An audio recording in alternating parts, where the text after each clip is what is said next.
Bonjour Hello tout à le tous. monde. Hello, bonjour Salut à tout toi le tous. monde. Bienvenue aux Bonjour à Chroniques tous. d'Alira. Je suis très content de vous accueillir. J'espère que vous allez bien. J'espère qu'on nous entend bien. En tout cas, voilà, ça vient de commencer. On a 3 sujets à aborder. Déjà, je voulais remercier, les membres de l'équipe d'Alira d'être là, donc Gaëtan, Virgile, Cyril et Ben et Manu Redpill qui nous rejoint, en tant qu'invité. On a demandé la dernière séance des guests. Bon, on a apporté les guests et puis de la très belle facture puisqu'on a l'occasion de c'est un ancien d'Alira, puis on a l'occasion de travailler régulièrement avec lui et puis on l'aime très fort et puis il a de l'humour et puis il a de nombreuses qualités et puis voilà. Donc merci à toutes et à tous d'être là. On va peut-être commencer par le premier sujet. Moi, ce que je vous proposerais, c'est qu'on parle de la mise à jour de Cancun, donc l'avenir d'Ethereum au beau fixe. Alors, je ne connais pas très bien ça. Je connais très bien Cancun. C'est une station balnéaire merveilleuse, mais c'est pas ça le sujet. Donc, je vais proposer du coup à Cyril, à Gaëtan, expliquez-nous déjà un peu ce que c'est que cette mise à jour et est-ce que ça va mettre en danger l'avenir de notre beau bébé Ethereum. Attention. Je te laisse commencer, Cyril, vas-y si tu veux. Comme tu le sens. Ouais, ça marche. Du coup, qu'est-ce que c'est Cancun d'un point de vue d'un développeur? C'est une mise à jour qui est extrêmement importante. Donc, une mise à jour Cancun, c'est pas mal d'évolutions qui vont arriver en même temps sur Ethereum. Et l'idée de Cancun, c'est notamment de permettre plus de scalabilité sur pas mal d'éléments, et notamment sur ce qu'on va appeler les Layer 2. L'idée de Cancun, c'est vraiment faire un batch de mise à jour qui vont permettre cette scalabilité, cette sécurisation d'Ethereum aussi. D'un point de vue donc Layer 2, on se retrouve sur des nouveaux systèmes de transmission de data entre d'un côté les Layer 2 et de l'autre côté la blockchain principale, dans ce qu'on appelle des blobs. Vas-y, si tu veux continuer. En vrai, je sais pas trop quoi dire de plus que ça. On peut y aller de manière très technique si vous voulez, mais je sais pas si c'est l'intérêt. Ouais, je vais commencer doucement et puis essayer d'aller un peu dans le technique au fur et à mesure du temps. En fait, Cancun, déjà, c'est la mise à jour de mémoire du consensus client. Il faut savoir que, en fait, il y a deux mises à jour qui ont lieu en même temps en fin d'année, qui s'appellent Cancun pour le consensus client d'Ethereum et Deneb pour l'execution client. Donc, les deux ont lieu en parallèle maintenant. Donc, ce sera la mise à jour Cancun Deneb, mais par simplification, on dira Cancun. Aujourd'hui, c'est une mise à jour qui aura lieu en fin d'année 2023. On n'a pas de date précise pour le moment, mais c'est fin d'année 2023 sur Ethereum. Il y a plusieurs EIP, donc plusieurs modifications qui vont être faites, mais la plus importante, celle qu'on va décrire maintenant, qui concerne un peu monsieur tout le monde, parce que les autres sont très très techniques plutôt pour les développeurs, c'est l'EIP 4844, donc c'est le nom de cette mise à jour, qui est également connu sous le nom de proto-danksharding, si vous avez entendu ce nom, et qui consiste en fait à data sur Ethereum, plutôt d'ajouter quelque chose de nouveau à chaque bloc d'Ethereum pour le stockage de la data.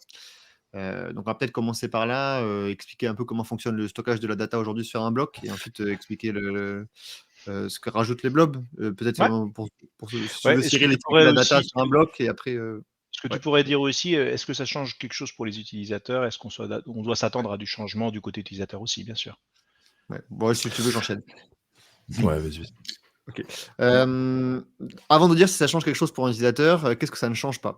Par défaut, cette mise à jour ne change absolument pas le fonctionnement d'un bloc à l'heure actuelle. Aujourd'hui, un bloc, ça sert à stocker de la data en plus de stocker tout un tas de transactions via les fameuses call data. Donc, les call data, c'est la manière qu'on a aujourd'hui de stocker de la data sur un bloc sur Ethereum. Ces blocs, ils existeront toujours, ils seront inchangés. Donc, pour vous et moi en tant qu'utilisateurs, quand on fait une interaction avec la blockchain Ethereum, il n'y a pas de changement. Le nouveau changement, c'est qu'associé à chaque bloc maintenant, il va y avoir une nouvelle entité qui s'appelle un blob. Et c'est ce blob, en fait, qui va permettre de stocker davantage de data. Aujourd'hui, un bloc Ethereum, en termes de stockage de data, c'est environ 100 kilooctets à peu près par bloc en moyenne, 100 kilooctets de data. Et le blob va rajouter en fait 250 kilooctets, donc 0,25 mégaoctets par blob. Et c'est de la data qui va servir à un acteur en particulier. Cet acteur, c'est les rollups. Donc, dans la vision d'Ethereum, en fait, Ethereum va scaler avec les rollups, avec les fameux layer 2. Et ce qui coûte le plus cher pour les rollups aujourd'hui, c'est de venir publier leur data en fait sur le layer 1, parce qu'ils ont besoin de cette publication de data pour se sécuriser. Mais ça coûte extrêmement cher parce que la data était limitée sur un bloc. Il n'y en avait pas beaucoup, comme je l'ai dit tout à l'heure. Donc Ethereum crée des nouvelles entités qui s'appellent des blobs, qui serviront à venir stocker cette data dans les rollups. Un blob, ça fera 250 kilooctets. Et le proto-danksharding, donc qui est le IP 4844 dont j'ai parlé, va démarrer avec entre 2 et 4 blobs. Donc, quand la mise à jour aura lieu, on va rajouter entre 500 kilooctets et 1 mégaoctet. Donc, 1000 kilooctets. 250 et 500. Voilà, entre J'ai pas les mêmes chiffres que toi, excuse-moi. Bref. 250, c'est un blob, donc ça dépend s'ils en mettent 1, 2, 3 ou 4 et ils n'ont pas encore. Ouais, c'est ça. Ah, moi j'ai 125 kilobits de data. Ah, t'as raison. Ouais, je crois que c'est 125 le blob, en fait. Ouais, bref, Peut-être, on s'en fiche. peut-être c'est pas. pas Donc, important. en gros, au niveau du bloc Ethereum, on va accrocher les petites charrues où seulement les layers 2 auront le droit de mettre des infos pour Ouais. commiter leur état et des choses comme ça. Mais en fait, nous on n'écrit pas dans les blogs, hein, c'est vraiment destiné aux layers 2, c'est ça l'histoire. Ouais. Faut vraiment imaginer un bloc qui va avoir avec lui des nouvelles entités, des charrues qui tirent derrière lui, qui sont des blobs, qui sont vraiment faites pour de la data. Alors, en soi, nous, par défaut, on l'utilisera pas en tant qu'utilisateur, c'est plutôt pour les roll-up, mais n'importe quel protocole pourrait l'utiliser. C'est pas limité, c'est pas whitelisté pour les roll-up, c'est vraiment sa libre disposition. C'est aussi des éléments temporaires. Hein. Et ce sont des éléments temporaires, effectivement, parce que c'est beaucoup de data à stocker et ça coûterait trop cher à tous les nœuds de la planète de stocker autant de data tout le temps. Donc, en fait, c'est de la data qui passe par le consensus d'Ethereum, mais qui est gardée que 15 jours dans les nœuds. Au bout de 15 jours, cette data n'est plus stockée, en fait, au niveau des nœuds. Ouais, on perdrait en décentralisation, je pense. Sinon. Manu, tu en avais entendu parler et tout ça de cette mise à jour? Ouais, qu'on en parle un tout peu dans à fait. France En fait, effectivement, la mise à jour, la double mise à jour Cancun et Deneb qui va arriver, donc 48-44. L'idée, c'est ça. Il y a une mise à jour du client de consensus et d'exécution, donc chacun une mise à jour pour avoir justement quelque chose, des nouvelles implémentations, comme tu disais, donc de proto-deng sharding, qui permet en fait aujourd'hui, si vous avez remarqué, on vous a vendu les layers 2 comme moins chers, plus rapides, etc. Alors c'est vrai qu'au niveau scalabilité, on est relativement bien servi parce que c'est quand même rapide et surtout en comparaison avec quand on utilise Ethereum. Au niveau prix, c'est quand même relativement encore assez cher, et c'est assez cher en fait justement comme tu disais, parce que toute cette data qui est envoyée sur le layer 1 pour assurer la sécurité, en fait elle est stockée, et en fait ça coûte cher. Donc le fait de pouvoir le mettre dans des blobs comme tu disais, et au bout du compte pouvoir supprimer ce blob au bout, alors je crois que c'est plutôt, tu as dit 15 jours, mais je crois que c'est un petit peu plus long, je crois qu'il parle de 1 à 3 mois. Après je suis pas certain non plus. Ouais, j'ai aussi les mêmes. Ouais, donc l'idée, ça va être effectivement de pouvoir le supprimer et en final de ne pas avoir à stocker indéfiniment cette donnée. Et donc, ça va avoir pour effet de diminuer le prix des transactions sur les layers 2 et d'avoir donc ces transactions qui sont déjà beaucoup plus nombreuses et qui puissent être envoyées pour moins cher. Parce qu'aujourd'hui, ce qu'il faut bien comprendre, c'est que sur les blocs sur Ethereum, il y a une bonne partie, et on voit d'ailleurs quand on regarde les datas de trafic, de cette donnée qui est validée dans les blocs Ethereum, qui correspond en fait à ce qui est envoyé par les layers 2. Donc en fait, c'est un peu une façon d'avoir un espace réservé à ces layers 2, puisque l'intégration des layers 2 sur Ethereum fait partie intégrante de l'architecture qu'on veut donner. Donc au final, c'est une bonne chose, parce que sur le moment, on va stocker beaucoup plus d'informations parce que ça va dynamiser la création des layers 2, mais à terme, on va arrêter de stocker de l'information inutile. C'est à long terme. C'est-à-dire qu'en gros, si j'ai bien compris, le layer 2...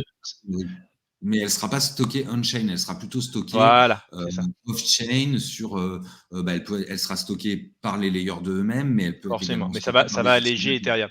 Et en gros, l'idée, c'est un peu comme dans Bitcoin où tu dois attendre 10 confirmations, c'est-à-dire qu'en fait, c'est la logique de Kindimo consent, le layer 2 publie son machin, on attend plusieurs semaines, si tout est bon, en fait, c'est effacé parce qu'on part du principe que l'historique est validé.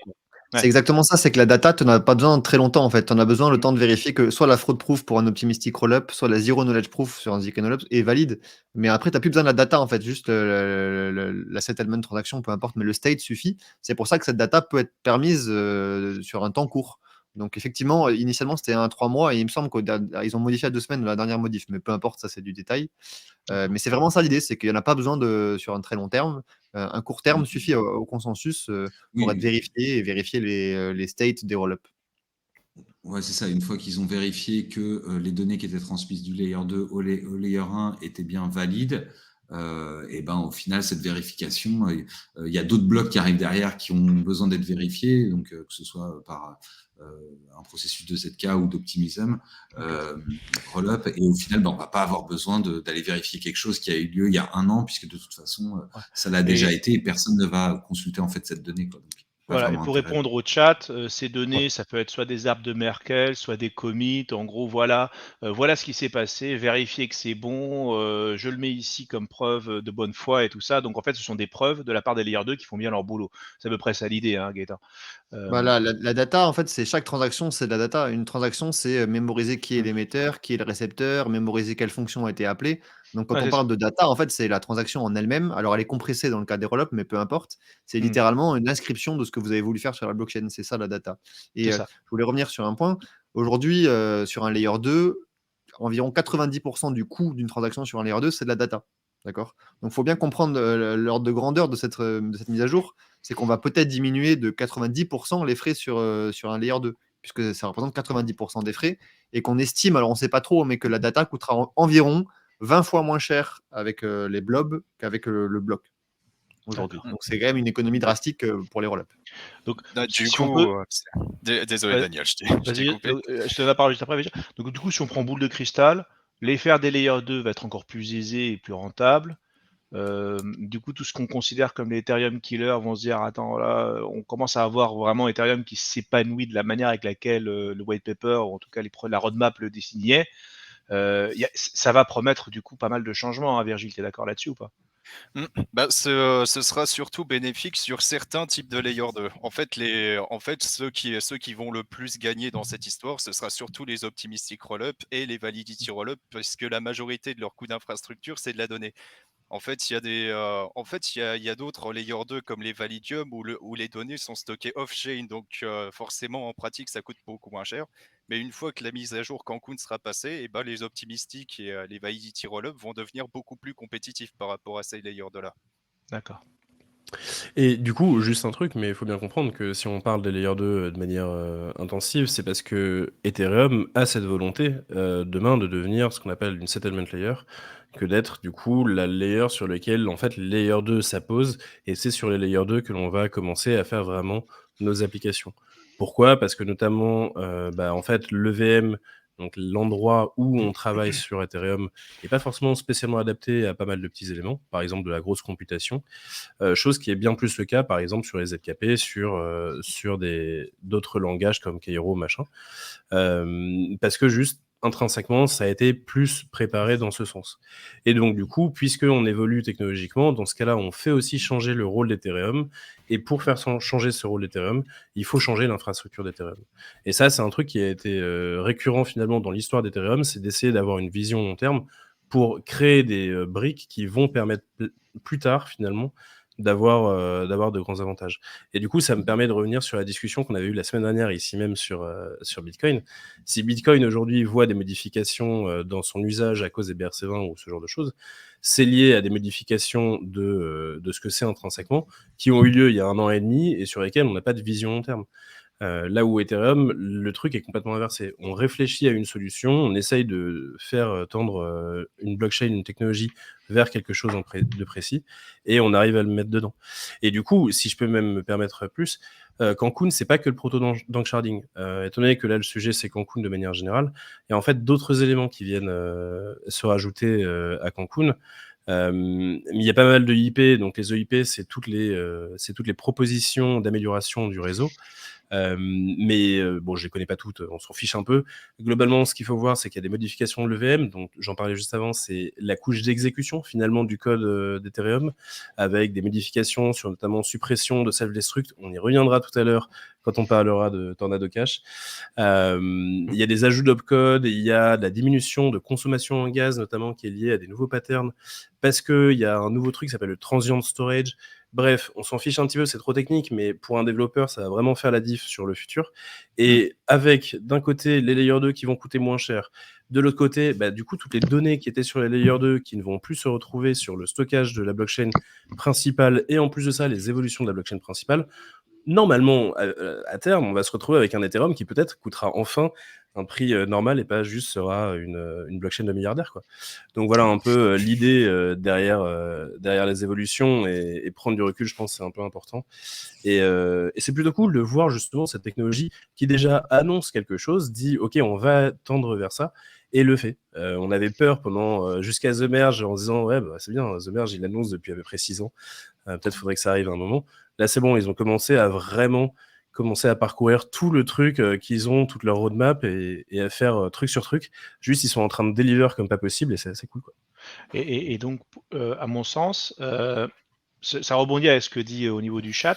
On a eu lundi une citation de Patrick Venteluso lors du talk Alira qui disait une blockchain, un usage. Est-ce que Ethereum, au final, va être un espèce de validateur de commit de layer 2 et en fait, toutes les applications, y compris la DeFi, finiront tôt ou tard par être sur le layer 2 de ton choix, plutôt paramétrer spécificité selon différentes choses, et qu'au final, à part des grosses transactions, des grosses swaps sur Uniswap avec plein de très cher, qui sont sur le papa Ethereum, si j'ose dire, on fasse quasiment plus rien sur Ethereum. Enfin, plus rien d'utilisateur, plus rien de peer-to-peer, si j'ose dire. Enfin, si je peux te répondre là-dessus, je pense qu'il faut garder en tête en fait le fameux trilemme de la blockchain qui est un équilibre entre sécurité, décentralisation et scalabilité. Et en fait, on a vu que sur un L1, on n'arrive pas à avoir quelque chose d'optimisé au niveau de ces trois points. Et en fait, toute l'idée justement des layers 2, c'est de pouvoir justement séparer. Et donc, comme tu dis, on va avoir au final Ethereum Layer 1 qui est comme tu disais un layer de settlement qui va en fait s'occuper de la sécurité et qui va être donc sécurisé et décentralisé, et par contre qui est pas scalable, et on le voit aujourd'hui parce que c'est cher, puisque on rappelle les transactions qui sont mises dans des blocs, elles sont mises aux enchères, et c'est pour ça que c'est cher, parce qu'il n'y a pas beaucoup de place, donc c'est vendu au plus offrant la place nécessaire. Et donc on va avoir ces layers 2 justement qui s'occupent déjà de la scalabilité, qui s'occupent de la sécurité, il la délègue au layer 1. Donc, on a quand même des problématiques de décentralisation au niveau du relayeur du layer 2, c'est-à-dire l'entité qui va transmettre les informations en les compactant du layer 2 au layer 1. Mais ça va permettre, au bout du compte, d'avoir, au lieu d'avoir un seul triangle, je vais dire en 2D, d'avoir un triangle qui soit plus une pyramide, et qui peut être une pyramide à plusieurs pointes en fonction des différents layers 2. Et ça nous amène aussi, comme tu disais, les Ethereum killers, on peut se poser la question de savoir au final quelle est la vraie proposition de valeur, puisque jusqu'à aujourd'hui, c'était un layer 2, et au final, c'est moins cher, ça va plus vite, et ça, c'était surtout moins décentralisé. Donc, en final, pareil, on était dans ce trilemme qui était dur à faire, dur à concilier. Et si Ethereum le fait, et que après, quand on va rajouter aussi tout ce qui va être sharding, c'est comme si on aurait plein de blockchains connectés, on va dire, on a quelque chose qui commence à avoir de la gueule.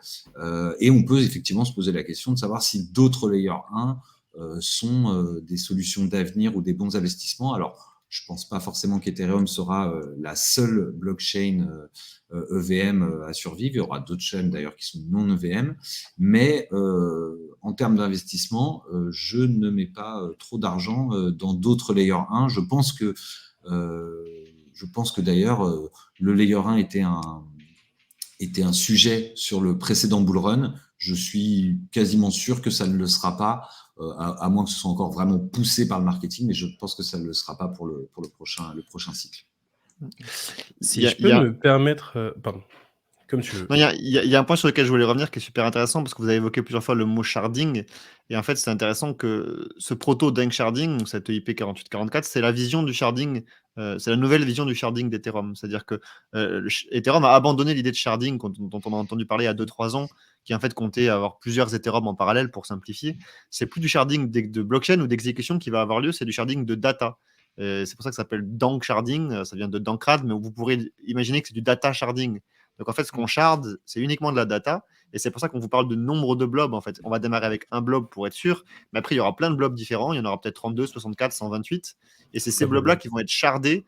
Donc les nœuds s'occuperont qu'une partie des shards et pas de tous les shards, pas tous les blobs en gros. Donc important juste à retenir de votre côté, le sharding a été abandonné en tant que tel. C'est le data sharding, et son nom exact c'est le Dank sharding qui a été conservé dans la roadmap. Et c'est une première exécution de cette vision-là.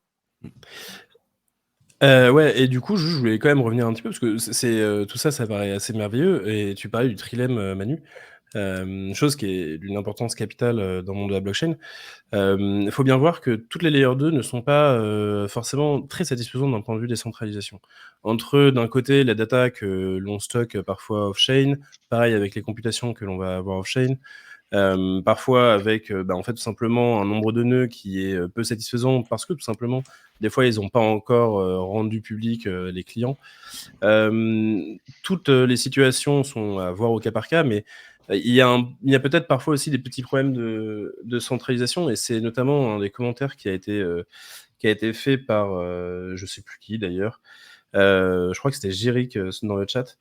Mais en gros, il faut faire confiance maintenant à un nouvel acteur qui est la Layer 2. Et Layer 2 qui, la plupart du temps, va faire en sorte qu'on ait tous confiance en elle. Mais bon, il y a quand même ce truc-là à voir.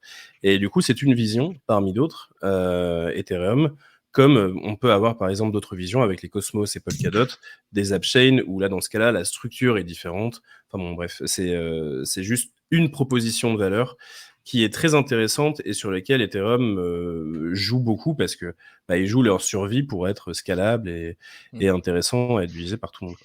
Ouais, je propose que ce soit la phrase de conclusion pour qu'on aborde les autres sujets. Il y a déjà 26 minutes, Gaëtan. Oh, tranquille, on a le temps. Non, mais en conclusion, ce qui est très bien, en fait, ce que disait Cyril, c'est qu'on a un peu 3 écosystèmes qui ont fini par converger vers une roadmap assez similaire. Polkadot, Cosmos et Ethereum, elles ont chacune des spécificités très importantes. Elles sont différentes et c'est fondamental de comprendre ces différences. Mais la roadmap converge vers quelque chose d'assez commun. Et c'est assez marrant, au final, de se rendre compte que quasiment 7 ans plus tard, tout le monde converge vers une solution un peu identique. Voilà, c'était juste pour l'anecdote. C'est amusant. Alors, je tiens aussi à rappeler. Vas-y. Ouais, j'avais vu une question dans le chat qui dit que qu'est-ce que vous pensez de l'ERC 4337 ? Alors, c'est un vrai débat quand on y pense. C'est pas le sujet, et en vrai, pour l'instant, l'instant, c'est pas ouf. On fera un point à part sans doute dans une prochaine. Ouais. J'aime bien la conclusion, c'est pas ouf. Voilà. Non, mais en vrai, c'est un peu le débat mérite d'être posé, quoi. C'est à quoi ça sert d'imiter l'account, de faire une imitation de l'account abstraction quand on sait que certains layer 2 l'ont nativement dans leur code source. Mais parce que ça a du sens d'évoluer vers quelque chose de mieux, et ça arrivera dans le code source à un moment, et aujourd'hui c'est juste pas fait pour. Il y a des blobs de transactions, tiens d'ailleurs on réutilise le mot blob, qui viennent avec les user operations. C'est un truc un peu complexe à mettre en place déjà premièrement pour les devs, que nous par exemple on n'enseigne pas parce que c'est encore trop récent. Mais quand ça viendra un jour, si ça viendra un jour, un usage commun de ces trucs-là, ça vaudra peut-être le coup, mais là pour l'instant aujourd'hui c'est encore très limité en termes d'usage. Donc même si Comet, je sais travailler dessus à mort. J'ai testé leur solution. J'ai trouvé ça stylé. Après, je ne mettrai pas un portefeuille dessus, mais je trouve que pouvoir se brancher à son wallet avec un gestionnaire de mots de passe type Dashlane ou des choses comme ça utilise du USR 256. C'est plutôt sympa en termes d'utilisation, d'expérience utilisateur. Après, en termes de sécurité, on va attendre un peu. Ouais, mais c'est peut-être plein de trucs pour une bonne adoption. Il y a plein de trucs en expérience utilisateur qui le faisaient déjà avant, les Magic Link ou ce genre de choses qui étaient pas mal. Et du coup, là, le côté avoir une centralisation de la donnée vers des nœuds qui sont faits pour ça, ça m'emmerde un peu. C'est pour ça que je dis que c'est pas ouf, tout à l'heure. Mais bref. On aura le temps d'en reparler de toute façon. Ouais, sans transition, je vous propose qu'on passe au sujet suivant.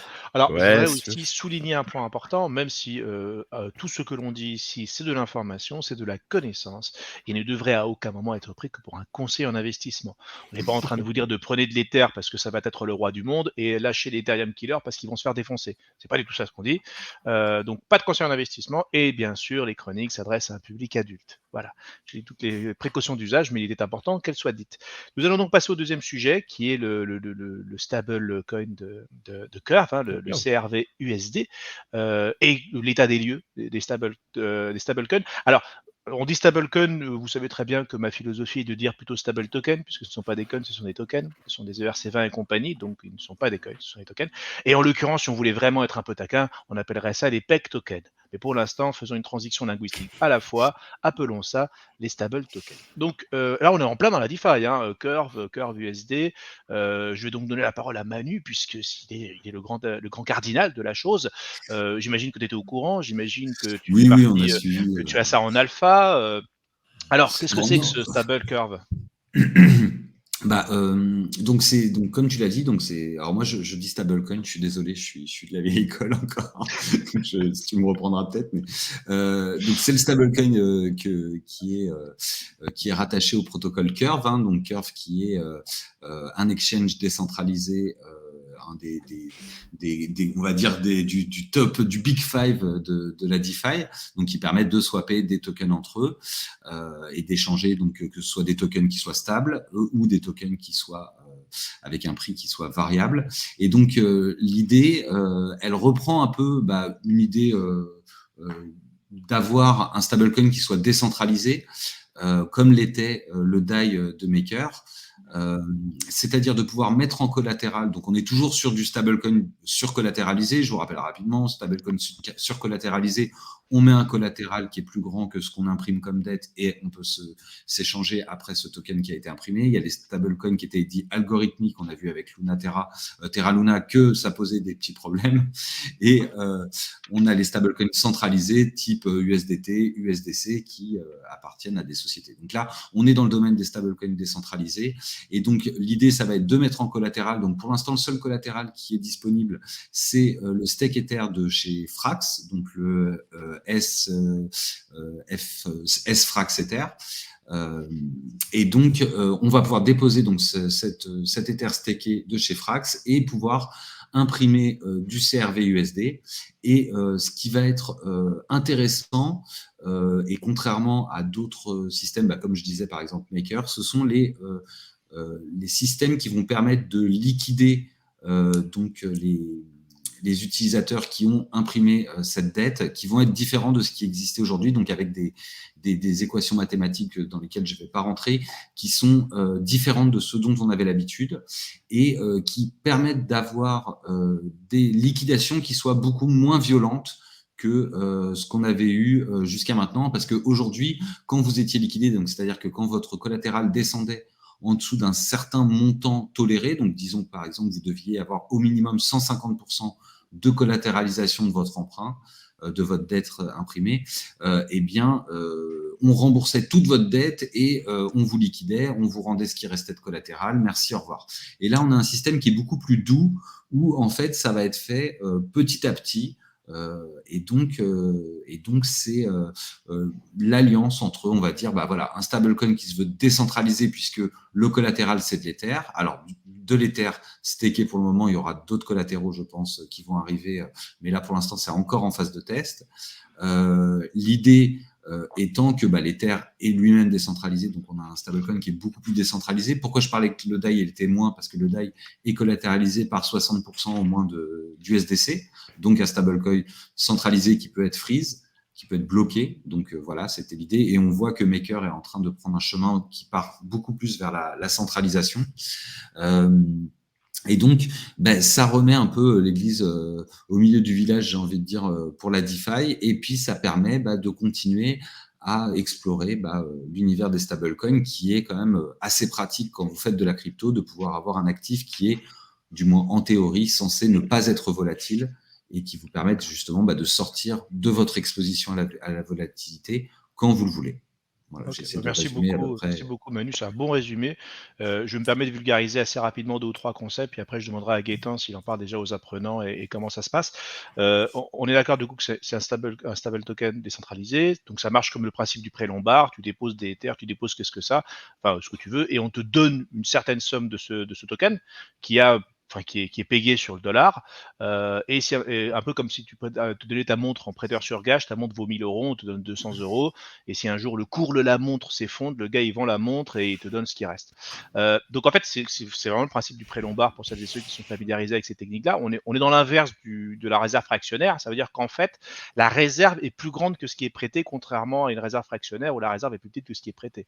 Donc c'est plutôt ça, mais ce que tu soulignes m'intéresse parce qu'en fait le problème de ce système-là, là, c'est que si le collatéral est par exemple de l'Ether, je donne un exemple, en fait, si à un moment donné l'Ether s'effondre, il est liquidé. Liquidé, ça veut dire que c'est vendu pour pouvoir supprimer cette somme-là. Donc ça fait effondrer le cours de l'Ether et donc tu as des effets en cascade. C'est-à-dire que tu as du coup t'as un qui se fait liquider parce qu'il était pas loin de la clôture, mais du coup, en liquidant, ça baisse le prix de l'Ether, donc ça en liquide un autre, et ainsi de suite. Donc c'est ça ce qu'on voit très souvent, qu'il y a des prix qui s'effondrent, parce qu'en fait, c'est un peu comme si les stop-loss se faisaient défoncer les uns après les autres. Et la question que je te pose, c'est est-ce que du coup, cette liquidation plus en douceur est aussi prévue pour bloquer cette partie de cascade?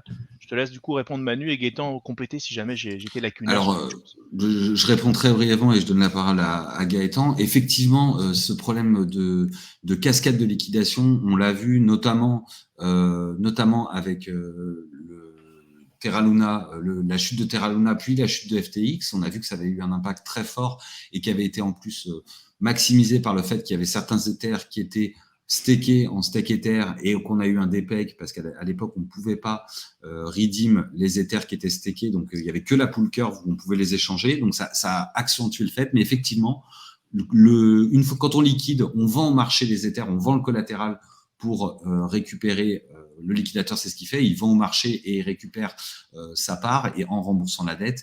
Et le problème, effectivement, c'est que ça baisse le prix de l'Ether et ça amène de plus en plus de gens près de proche de leur prix de liquidation. Et ça, c'était un problème, ça l'est toujours, hein, mais effectivement, là, on a quelque chose de plus doux qui peut nous permettre effectivement d'éviter ce genre de cascade. Et c'est pas négligeable. Tout à fait. En fait, ce système de prêt surcollatéralisé, il n'est pas neuf en DeFi, hein, ça fait longtemps qu'on l'a. Ce qui est vraiment innovant avec Curve, c'est cet aspect liquidation en douceur qui est le premier à faire ça, puisque la plupart, dès que tu rentrais en liquidation, tu as été liquidé de quasiment tout ton collatéral pour rembourser l'intégralité de ta dette. C'est assez stressant. Il faut s'imaginer que vous partez en vacances, vous n'avez pas accès à vos cryptos, l'Ether est à $1 800 et vous ferez liquider s'il tombe à 1200. Si ça passe à 1198, vous êtes intégralement liquidé, vous pouvez rien faire, vous êtes à distance, vous n'avez pas accès à votre toilette, c'est très très traumatisant. C'est très anxiogène. Et donc avec ce système-là, il n'y a pas de tout ou rien. Si vous rentrez en liquidation, il y a une toute petite partie en fait de votre collatéral qui va commencer à être vendue pour la dette automatiquement. Donc votre Ether sera automatiquement vendu pour venir rembourser votre dette de CRV-USD.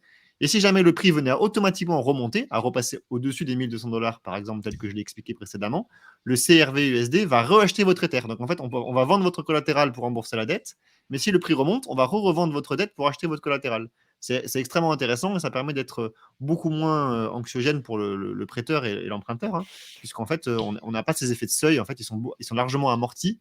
Et effectivement, ça aura aussi des conséquences dans ces fameux liquidations en cascade, puisqu'elles devraient être plus légères. En fait, ces cascades entre elles, il y en aura toujours, mais ça pourrait amortir cet effet-là. Donc ça, c'est la grosse nouveauté de Curve. On verra si ça marche, si le marché utilise cette solution, parce que c'est tout récent. Le gros inconvénient que j'y trouve, moi, le gros point noir que j'ai trouvé, c'est que Curve, pour des raisons sans doute politiques, a choisi de démarrer avec l'Ether stacké chez Frax Finance, qui est à ce jour extrêmement centralisé, puisque c'est juste l'équipe de Frax qui fait tourner des validateurs. Donc on est très très loin d'un stablecoin qu'on peut considérer décentralisé aujourd'hui, puisque le collatéral qui a été choisi est très très centralisé. Donc moi j'étais extrêmement déçu de leur choix personnel. Je pense que c'est politique parce que Frax possède beaucoup de Curve possède beaucoup de tokens Frax, donc il y a des choix politiques là-dedans. Ça va changer, il va y avoir d'autres CRV-USD avec d'autres types de collatéraux. Mais voilà, je voulais juste l'exprimer parce que j'ai été assez déçu de Curve qui a cette mentalité décentralisée en général. Je sais pas ce que Manu t'en a pensé. Je pense juste pour ça. Je comprends la chose, mais l'idée c'est que pour moi on est dans une phase de test, de test in prod, soit. Mais je suis pas sûr que ce soit si politique que ça. Mais en tout cas, ça permet d'avoir des gens la certitude qu'on va avoir une certaine masse monétaire qui va aller tester. Donc je crois qu'il y a à peu près 12-13 millions de dollars qui sont déposés. Ça permet en fait de test in prod la chose et je pense que la team Frax effectivement a posé une partie entre guillemets de ses deniers, etc. Donc c'est un petit peu surprenant en termes de décentralisation, mais pour moi ça ne correspond pas en fait au produit final, puisque ce qu'on veut effectivement voir, c'est de pouvoir le faire avec des Ethers, de pouvoir le faire tout simplement avec des Ethers, quoi, ni plus ni moins, avec ses propres Ethers. Mais on aura le même problème si jamais on doit poser des stakes Ethers, des R Ethers ou d'autres collatéraux. La question va être, qu'est-ce qu'on va pouvoir faire? Tu vois, même si on le faisait avec Bitcoin, avec du WBTC par exemple, c'est aussi centralisé au niveau de BitGo, etc. Donc, on a toujours un peu ce problème-là. À mon avis, pour l'instant, c'est en test. Et ce qu'on va voir, à mon avis, arriver, et je pense que ce sera avec le stablecoin qui sera échu par AAV, cette fois-ci avec le Go. Et je pense qu'on va avoir des synergies intéressantes entre Go et CRV-USD avec des pools qui vont pouvoir se créer et qui seront aussi intéressantes. Donc je pense que c'est fait petit à petit. Après, je comprends un peu l'idée. Franchement, si ça plaît pas, je pense que pour l'instant c'est du test, il faut juste pas utiliser. Et pour l'instant, moi-même, je n'utilise pas de CRV USD dans mes choses. Et en plus, il n'y a pas vraiment de liquidité, il n'y a pas vraiment de pool avec du CRV USD, tout ça, donc on peut pas vraiment l'utiliser à temps plein. Si tu veux, ma plus grosse inquiétude vis-à-vis du CRV USD, c'est qu'il communique vraiment pas assez, quoi. Enfin, déjà, il y a le Go de AAV qui propose toute une multitude de moyens pour que le Go soit utilisé un peu partout dans l'écosystème. Mais le CRV USD ne propose pas vraiment de mécanisme pour inciter à l'utiliser.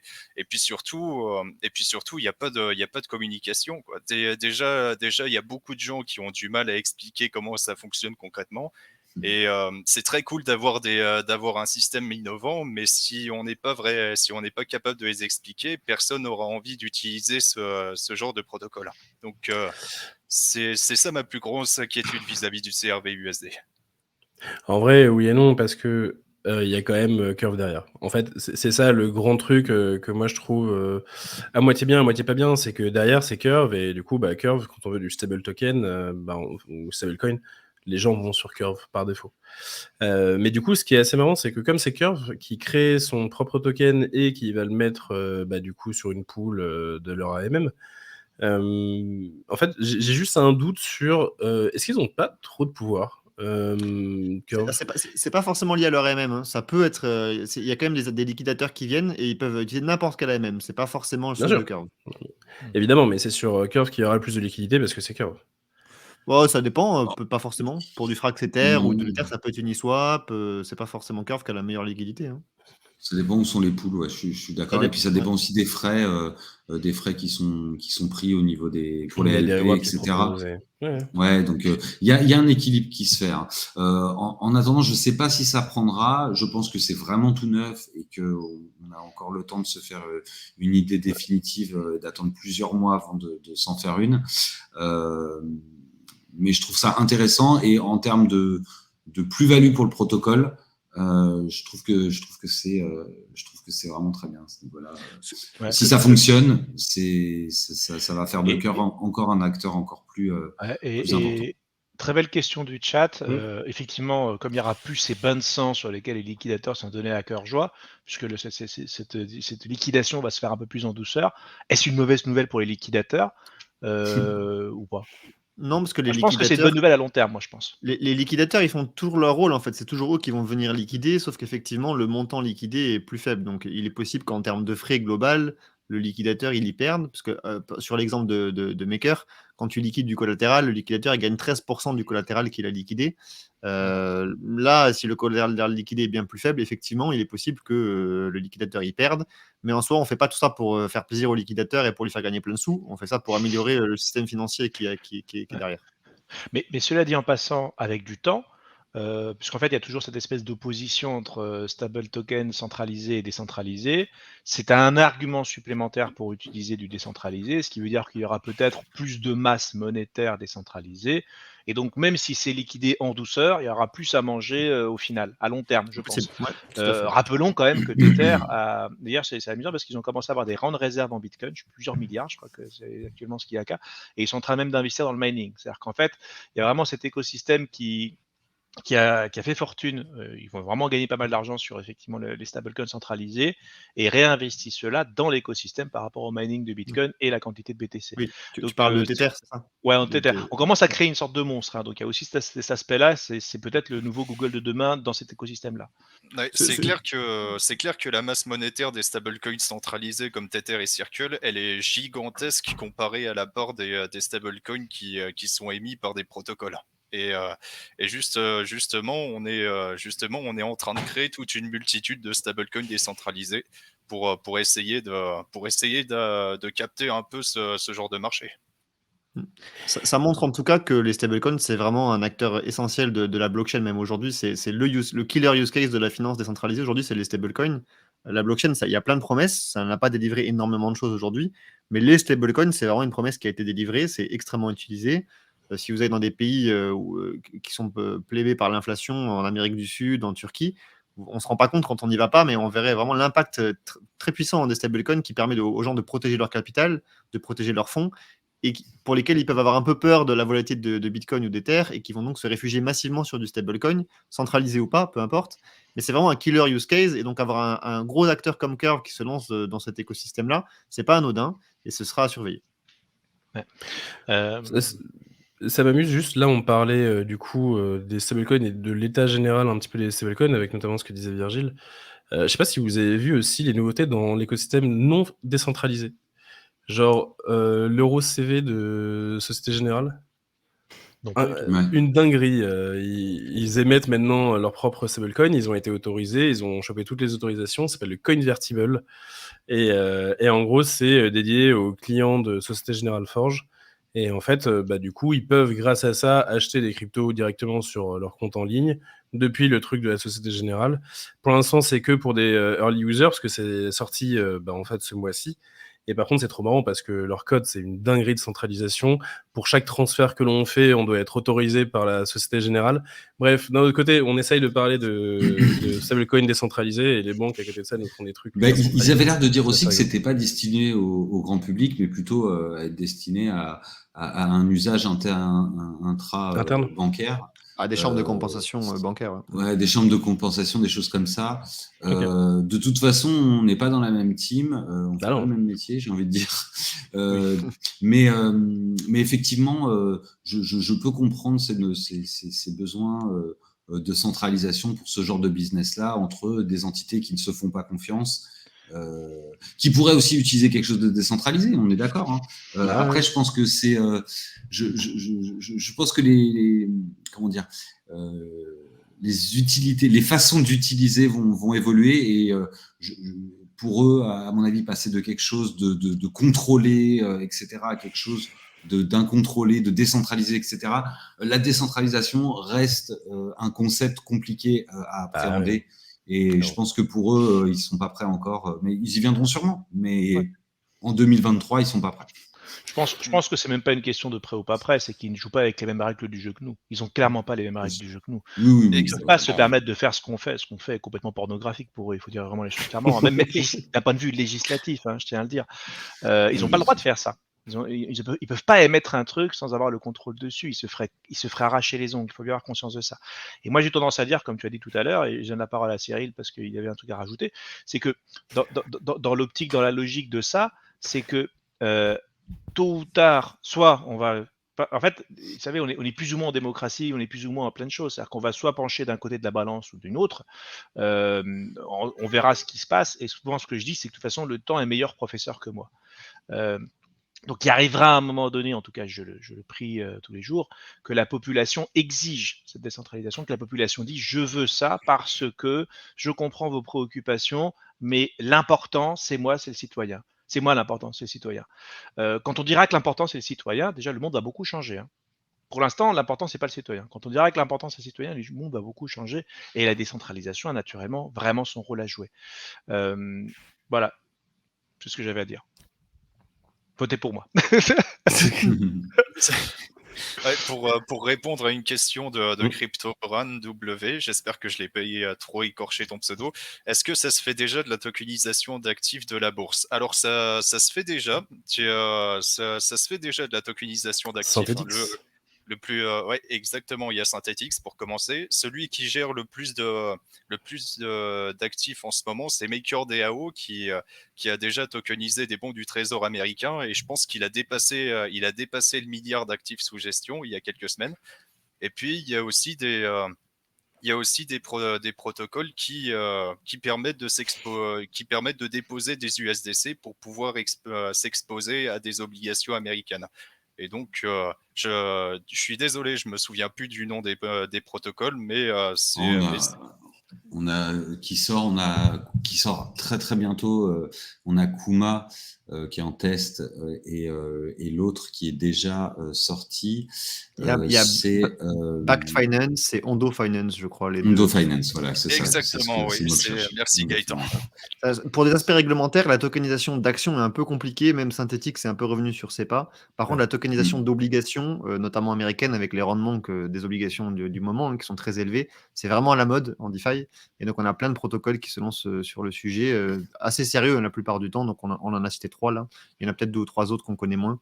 Voilà. Mais effectivement, ça, c'est quelque chose qui se fait. C'est juste, ça fait face à des contraintes réglementaires qu'il faut réussir à surmonter. Tiens, avant de passer au dernier sujet du jour, je sais que j'ai des élèves forcément qui vont être là. Et si vous avez envie de vous renseigner, vous pouvez aller chercher les contrats du CRV USD. Truc rigolo, c'est qu'ils sont écrits en Viper. C'est pas le langage qu'on utilise habituellement. Chez Curve, ils sont un peu chelous, ils sont un peu à part, ils sont dans leur coin, c'est une genre de secte un peu bizarre. Et du coup, ils écrivent ça en Viper à l'ancienne, genre comme Uniswap V1. Donc voilà, c'est un peu fun pour ceux qui veulent. Leur interface graphique est aussi à l'ancienne, il n'y a pas que le code. Ils l'ont mis à jour pour rendre le truc encore plus moche qu'avant, mais bon, c'est pas très grave ça. Donc sujet suivant, sinon on va commencer à être méchant avec Curve, mais bon, Curve est effectivement un monstre. Ça va, ils sont passés de Windows 95 à Windows 98. Franchement, ils sont un peu passés à Vista, et Vista, c'est pas ouf. Moi, je pense que lui, le responsable UX de Curve, je pense que c'est le plus grand troll du siècle. Non, mais moi, je pense que c'est, enfin, en tout cas, c'est volontaire. C'est volontaire. Que ce soit pas justement accessible à tout le monde parce que c'est compliqué, parce qu'il y a des risques, etc. Je pense que ça a été fait sciemment. Après, il y avait aussi le côté, à mon avis, clin d'œil du style le CEO Michael Egorov est pas non plus n'a pas 20 ans. Et donc, je pense que ça lui rappelle aussi peut-être ses débuts, ses premières lignes de code. Il y a un vrai clin d'œil outil de travail. Ça ressemble beaucoup à des ERP des années 90. C'est un vrai clin d'œil outil de travail. Et je pense qu'en fait, il y a la volonté de dire le Curve, c'est un outil de travail. C'est pour effectivement accéder à la liquidité. C'est pas pour Madame Michu. Et en fait, l'idéal, c'est un peu comme de la S400, comme on dit en commentaire. Et en fait, c'est simplement offrir de la liquidité pour que des protocoles, on va dire, un peu plus friendly puissent en profiter. C'est un peu ça, je pense, l'idée. Troisième sujet, puisque nous allons aussi parler de ce qui est effectivement pas prévu pour Madame Michu, qui est effectivement l'utilisation de Tornado Cash. Alors, pour résumer très rapidement, et Gaëtan, tu me complètes si j'ai une bêtise, Tornado Cash, le but de Tornado Cash, c'est de proposer une certaine forme de confidentialité, c'est-à-dire que les blockchains assez classiques qu'on utilise, celles qui n'ont pas été annoncées par Binance sur l'email, sont pseudonymes, elles ne sont pas anonymes, c'est-à-dire que c'est comme un numéro de téléphone, vous utilisez toujours le même parce que c'est ça qui conserve vos fonds, et que globalement, si on sait quel numéro de téléphone est associé à telle personne, c'est très transparent, c'est pour ça que vos échangeurs centralisés font des KYC pour éviter que vous partiez avec l'argent de la caisse. Je vais faire une toute petite parenthèse en ce qui concerne aussi ce qu'on appelle le blanchiment, l'autoroute du blanchiment sur les cryptos. La blockchain est un espace économique, comme tout espace économique, génère elle-même sa propre criminalité. Ce qui veut dire qu'une énorme partie des cryptos sales se sont rendus sales dans la blockchain. C'est pas le gars qui a vendu des armes, il a acheté de la crypto pour transférer à son pote et après son pote ressort ce pognon-là. C'est pas comme ça que ça fonctionne. Ils ont déjà leur propre réseau de blanchiment. Il y a un hack, il y a donc des cryptos qui sont sales et donc du coup il faut les blanchir. Et donc, pour les blanchir, il y a des solutions qui existent qui s'appellent Tornado Cash. À la base, c'est aussi servi pour faire de la confidentialité. Parce que vous n'avez peut-être pas envie qu'on trace vos cryptos, parce que vous n'avez pas envie qu'on remonte à votre épargne et que les jalousies du voisinage se génèrent. Donc, il y a un vrai enjeu de respect de la vie privée que Tornado Cash résout avec une solution open source. Je ne sais pas d'ailleurs si son développeur est encore incarcéré ou pas, je n'ai pas suivi là-dessus. Non, il a été libéré en attente du procès. À la bonne heure. Et donc, il y a une DAO qui est associée à ce protocole, qui a été hackée, comme quoi sur Ethereum, les DAO n'ont vraiment pas de la chance. Hein. Donc, racontez-nous un peu ce qui s'est passé, parce que moi, j'ai pas trop bien suivi, j'ai vu que les grands titres des journaux. Gaëtan, qu'est-ce qui s'est passé? J'ai suivi de loin aussi, pour le coup, donc je pense que c'est Cyril et Virgile qui ont suivi un peu plus près cette histoire. Déjà, on peut revenir sur un peu ce que c'est qu'une DAO. Oui, allons-y. Globalement, le principe d'une DAO, c'est les initiales, l'acronyme de Decentralized Autonomous Organization. Donc une DAO, pour ceux qui ne sont pas familiers sur Twitch, globalement, c'est l'idée d'avoir une entreprise qui est gérée non pas par les personnes qui travaillent dedans ou le patron de cette entreprise, mais par l'entièreté des personnes qui utilisent finalement les produits de l'entreprise. Et ce truc-là, il revient très souvent en fait dans l'écosystème blockchain, parce que justement, on est Web3, on a envie de créer des projets ensemble. En fait, les gens sont prenant partie directement des projets qu'ils utilisent. Et donc, dans DAO, dans Tornado Cash, excusez-moi, il y avait une DAO qui permettait d'avoir certains usages un petit peu particuliers, genre décider ensemble de quelles étaient les nouvelles adresses, quelles étaient les nouvelles dispositions, les pourcentages de fees, ce genre de choses, excusez-moi, que l'on peut gérer de manière un petit peu simple. Évidemment, dans une DAO, on ne peut pas tout gérer, les contrats existent et les contrats mettent en place justement ce qu'on peut gérer. Donc, faut quand même normalement comprendre qu'une DAO, elle est sécurisée par défaut puisque elle ne peut permettre de faire que ce qui est autorisé de faire. Et en fait, c'est ça qui vient agir un petit peu sur le hack qu'il y a eu sur Tornado Cash, qui est un peu rigolo. C'est qu'un développeur est allé regarder en fait exactement ce qui se passait et il s'est rendu compte qu'il y avait une surface d'attaque. Et donc, pour utiliser cette surface d'attaque, il a refait passer une proposition. Il a dit « Bonjour, moi j'ai une nouvelle proposition, voilà, c'est quasiment la même que l'autre, mais c'est juste pour changer un tel paramètre, donc vous inquiétez pas, pas grand-chose, voilà, c'est juste ça. » Les gens n'ont pas forcément lu le contrat qu'il proposait, donc en gros, on doit présenter un code que l'on va donc intégrer ensuite dans la DAO. Les gens n'ont pas bien fait leur travail, littéralement, et donc du coup, ils ont voté en disant « Oui, la dernière proposition qui a marché, elle était comme ça, donc on va accepter celle-là. » Sauf que le petit malin, il a rajouté une petite ligne qui permettait d'utiliser un mot-clé qu'on appelle self-destruct et qui permettait du coup d'envoyer plein de tokens en fait vers une adresse en particulier de manière complètement frauduleuse. Et ça, donc les gens s'en sont pas forcément rendus compte. Et en faisant ça, il a permis en fait de récupérer une majorité écrasante des tokens. Et c'est par les tokens que l'on a un poids de vote. Globalement, dans la plupart des DAO, à part cas particulier, dans la plupart des DAO, finalement, plus on est intégré dans le protocole, plus on a un droit de vote. Et donc lui, il s'est retrouvé avec les droits de vote de toute la DAO, et en fait, il pouvait faire passer ce qu'il voulait. C'est comme si d'un coup, demain, il y avait un mec qui avait 55% des votes à l'élection présidentielle, quoi. Et donc, du coup, son choix, c'est le choix national. C'est un peu la même chose sur Tornado Cash. Son choix, c'était les choix de tout le monde. Donc, du coup, en se donnant ce droit de vote complet, il a pu globalement un petit peu faire ce qu'il voulait, et notamment transférer tous les tokens qui étaient les tokens de la DAO, le Torn, vers ses propres comptes. Donc, il était bien content car il a récupéré beaucoup de millions de dollars, beaucoup de millions de Torn, ce qui équivalait à 372 ETH qu'il a sorti une première fois, puis il avait encore 100 000 ETH, un truc comme ça, bref, enfin 100 ETH, quelque chose comme ça. Donc, ce qui fait, en gros, il a récupéré 900 000 $, il est très content, et il a causé du tort à la DAO. Donc ça, c'est pas cool, parce que les DAO, c'est un truc qu'on aime bien de manière générale dans l'écosystème. C'est un truc qu'on a tendance à chérir, puisque c'est de la démocratie directe. Et cette démocratie directe, on a envie, en fait, que ce soit un pilier du Web3. Et donc, quand quelqu'un attaque une DAO, on se dit, fuck, on attaque, en fait, un des piliers du Web3. Donc, c'est un peu dommage. Est-ce que voilà, il a blanchi ses sous avec Tornado Cash? Évidemment, ce petit malin. L'ironie du sort. Évidemment, parce qu'en fait, derrière, il n'a pas envie d'être visible. Donc, s'il s'envoie les trucs sur une adresse, qu'il les sort sur Binance après pour les mettre dans sa poche, machin, évidemment, il va se faire griller. Donc, du coup, il avait tout à fait tendance à vouloir utiliser Tornado Cash. Dans tous les cas, ce qu'il a fait, ça ne touche que la DAO, ça ne touche pas le fonctionnement de Tornado du Cash. protocole. Du protocole, exactement. Donc, du coup, il a tout blanchi, il a récupéré les sous, et après, derrière, il se les a envoyés par Tornado Cash à des adresses qu'on ne connaît pas. Et donc, du coup, il a blanchi son argent via Tornado Cash. Donc, un petit malin.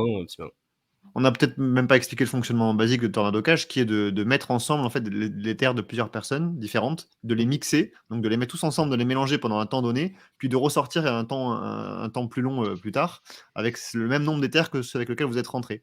et du coup, on perd la trace d'où viennent les éthers. En fait, c'est simplement des gens qui prennent différents parfums de glace, qui les mettent ensemble, qui font un smoothie et qui à la fin ressortent et on ne sait plus d'où venaient les ingrédients initiaux. C'est un peu ça un mix. C'est le lave-linge de la finance décentralisée, tout simplement. Si on a de l'argent qu'on cherche à anonymiser parce qu'il est pour n'importe quelle raison, eh bien on les met dans les poules de Tornado Cash, on attend pendant un certain temps et puis au bout d'un certain temps, eh bien on retrouve ces fonds sont transférés vers des adresses qui sont en théorie inconnues au bataillon. Je suis pas totalement d'accord avec ça parce que la plupart des fonds qui sont utilisés dans Tornado Cash, il faut quand même comprendre que c'est pour, en fait, comme tu l'as dit, anonymiser. Tout est tracé. Donc, quand vous envoyez des tokens d'une adresse à une autre, en fait, ça se voit.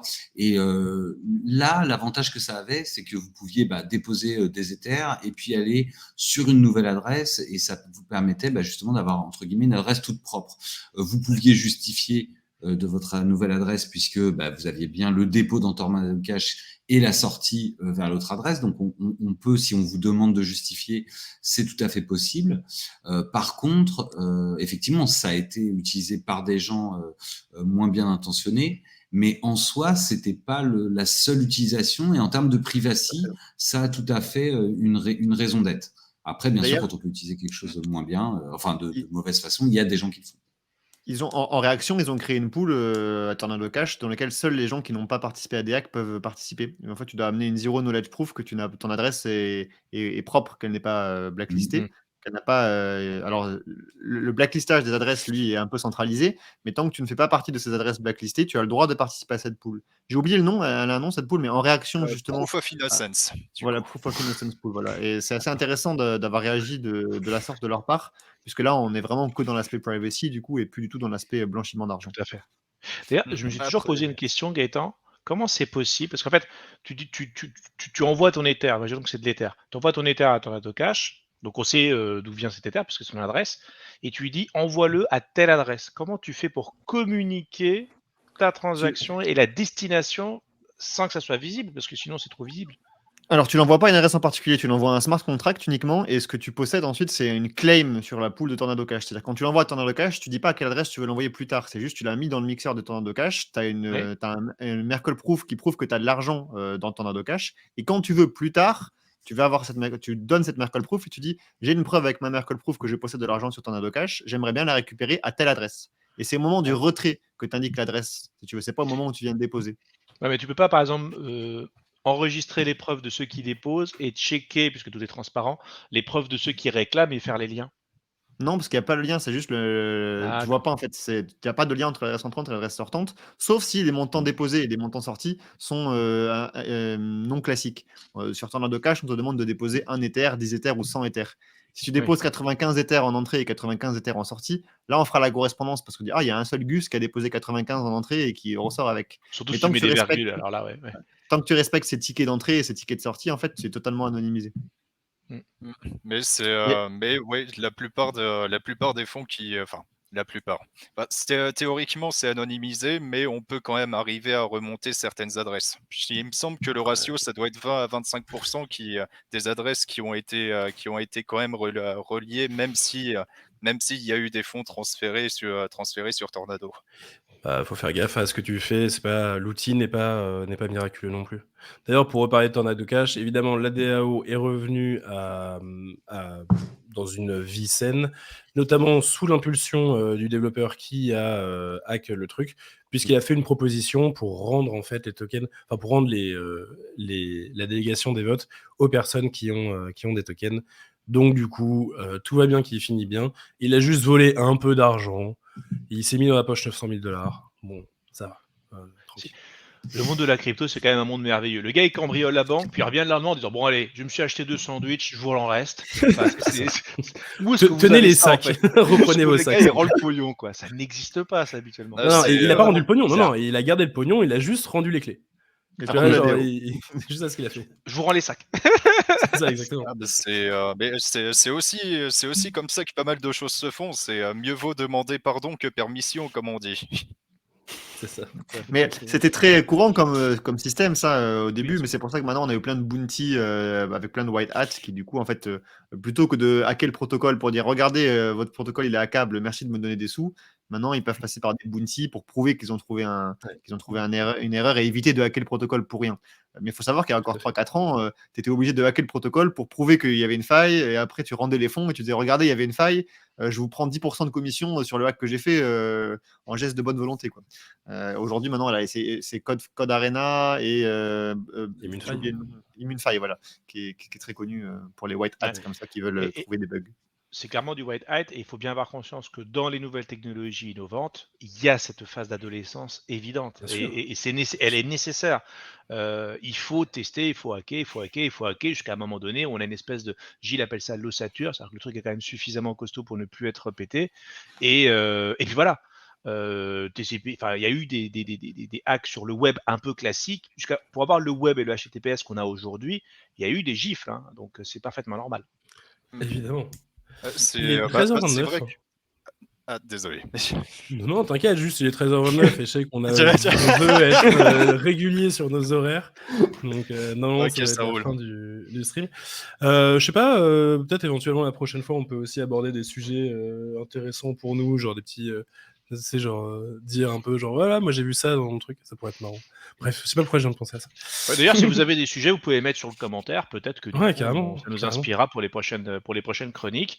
En tout cas, voilà, je voulais naturellement remercier chacune et chacune d'avoir été là. Virgile, effectivement, qui s'occupe de la newsletter chez Alira, donc il a un rôle primordial. Gaëtan, qui s'occupe effectivement qui est le mentor référent, le formateur référent des noms techniques, et Ben et Cyril qui sont les formateurs de la partie technique chez Alira, et Manu Répit qui est le grand auteur de la formation DeFi, ancien d'Alira et qu'on aime beaucoup, et je suis vraiment très content que tu sois le premier. Je trouve que c'est symbolique que tu sois le premier invité des chroniques. C'était nécessaire. Merci de m'avoir invité, c'était un plaisir. Et qu'on peut te Et à retrouver sur côté, Cryptomatrix d'ailleurs, en l'occurrence. Hein. Tous les lundis soirs. C'est ça. Et à côté, Ben a son cours développé ses collections NFT, dont d'ailleurs il y reste encore des places si vous souhaitez vous inscrire. Donc, donc let's go. Tout à fait. Et Passez un une grand très bonne vulgarisateur du NFT, effectivement, avec sa chaîne Exactement. YouTube aussi. Exactement. Du coup, Bonne journée tout le monde. voilà. Bonne journée à toutes et à tous. Bonne Bonne journée journée à tous.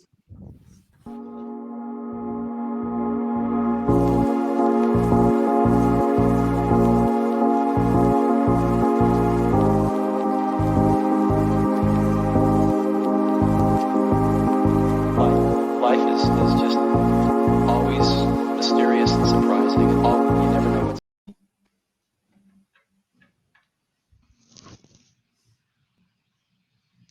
Eh bien, il n'y a que moi. On peut se parler là ou pas? Non, je pense qu'on est encore en direct. Hein. Je coupe.